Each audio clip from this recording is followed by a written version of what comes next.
The Federalist 19th. The same subject continued. The insufficiency of the present Confederation to preserve the Union. To the people of the state of New York, the examples of ancient confederacies is cited in my last paper haven't exhausted the source of experimental instruction on this subject. There are existing institutions founded on a similar principle, which merit particular consideration. The first which presents itself is the Germanic body. In the early ages of Christianity, Germany was occupied by 7 distinct nations who had no common chief. The Franks, one of the number, having conquered the Gauls, established the kingdom which has taken its name from them. In the 9th century, Charlemagne, its warlike monarch, carried his victorious arms in every direction, and Germany became a part of his vast dominions. On the dismemberment which took place under his sons, this part was erected into a separate and independent empire. Charlemagne and his immediate descendants possessed the reality as well as the insights and dignity of imperial power.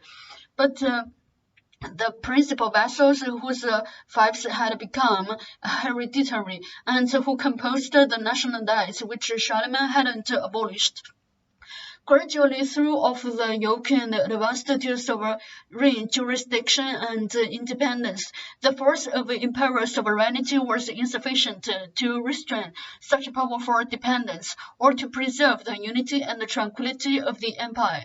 The most furious private wars, accompanied with every species of calamity, were carried on between the different princes and states. The imperial authority, unable to maintain the public order, declined by degrees till it was almost extinct in the anarchy, which agitated the long interval between the death of the last emperor of the Suabian and the accession of the first emperor of the Australian lines. In the 11th century, the emperors enjoyed full sovereignty. In the 15th, they had little more than the symbols and decorations of power. Out of this feudal system, which has itself many of the important features of a confederacy, has grown the federal system, which constitutes the Germanic Empire. Its powers are vested in a diet representing the component members of the confederacy, in the emperor, who is the executive magistrate with a negative on the decrees of the diet, and in the imperial chamber and the Aulic Council, 2 judiciary tribunals having supreme jurisdiction in controversies which concern the empire, or which happen among its members. The diet possesses the general power of legislating for the empire, of making war and peace, contradicting alliances, assessing quotas of troops and money, constructing fortresses, regulating corn, admitting new members, and subjecting disobedient members to the ban of the empire, by which the party is degraded from his sovereign rights and his possessions forfeited.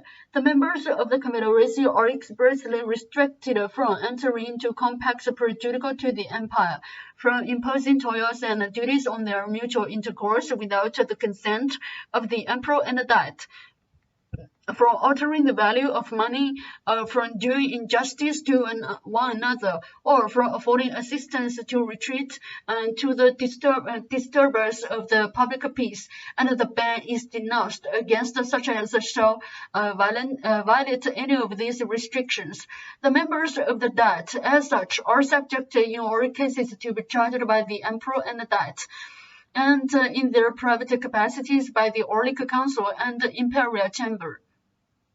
The prerogatives of the emperor are numerous. The most important of them are his exclusive right to make propositions to the Diet, to enact its resolutions, to name ambassadors, to confer dignities and titles, to fill vacant electorates, to found universities, to grant privileges not injurious to the states of the empire, to receive and apply the public revenues, and generally to watch over the public safety.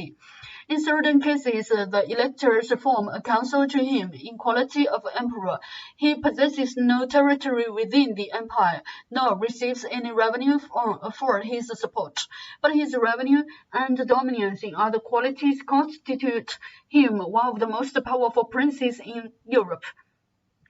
For such a parade of constitutional powers in the representatives and head of this confederacy, the natural supposition would be that it must form an exception to the general character which belongs to its kindred systems.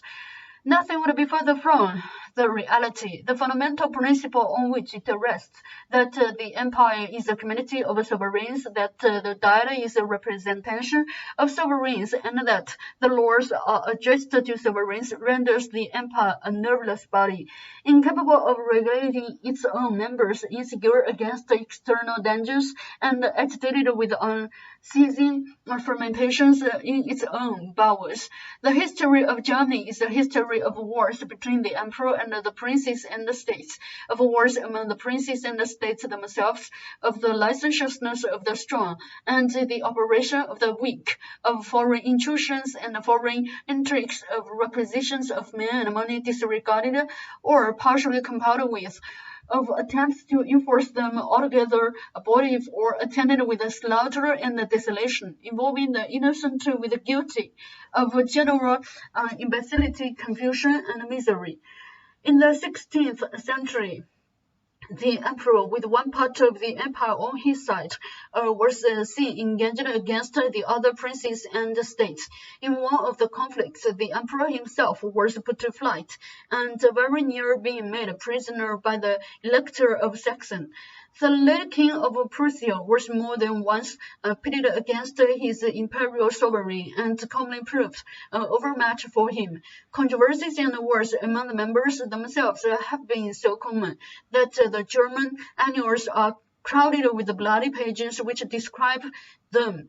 Previous to the Peace of Westphalia, Germany was desolated by a war of 30 years in which the emperor with one half of the empire was on one side and Sweden with the other half on the opposite side. Peace was at length negotiated and dictated by foreign powers, and the articles of it, to which foreign powers are parties, made a fundamental part of the Germanic constitution. If the nation happens, on any emergency, to be more united by the necessity of self-defense, its situation is still deplorable.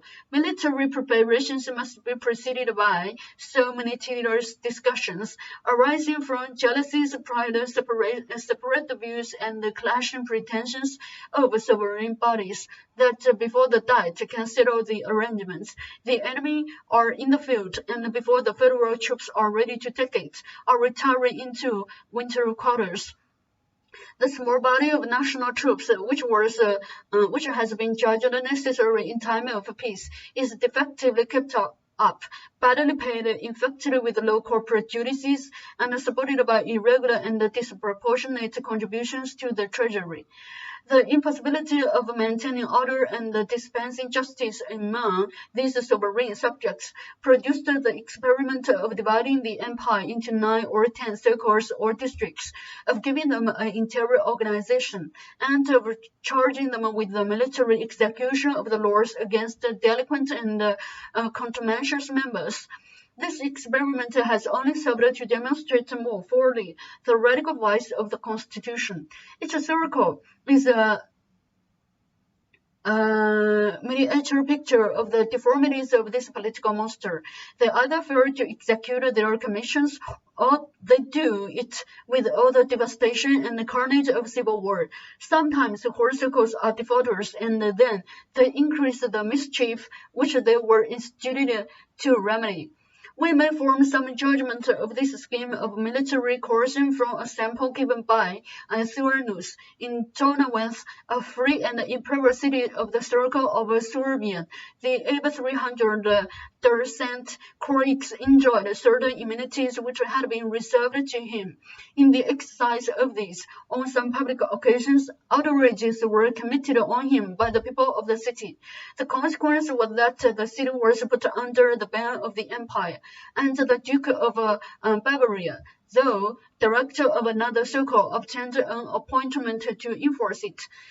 He soon appeared before the city with a corps of 10,000 troops, and finding it a fit occasion, as he had secretly intended from the beginning, to revive an antiquated claim, on the pretext that his ancestors had suffered the place to be dismembered from his territory. He took possession of it in his own name, disarmed and punished the inhabitants, and re-annexed the city to his domains. It may be asked, perhaps, what has so long kept this disjointed machine from falling entirely to pieces?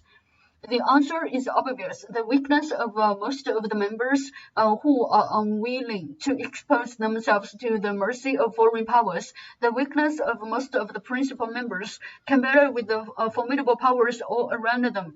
The vast weight and the influence which the emperor derives from his separate and hereditary dominance, and the interest that feels in preserving a system with which his family pride is connected, and which constitutes him the first prince in Europe.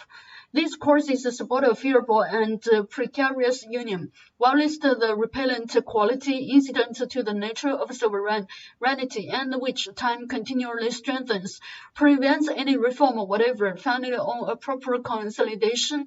Nor is it to be imagined, if this obstacle could be surmounted, that the neighboring powers would suffer a revolution to take place which would give to the empire the force and the preeminence to which it is entitled. Foreign nations have long considered themselves as interested in the changes made by events in this constitution, and have on various occasions betrayed their policy of perpetuating its anarchy and weakness.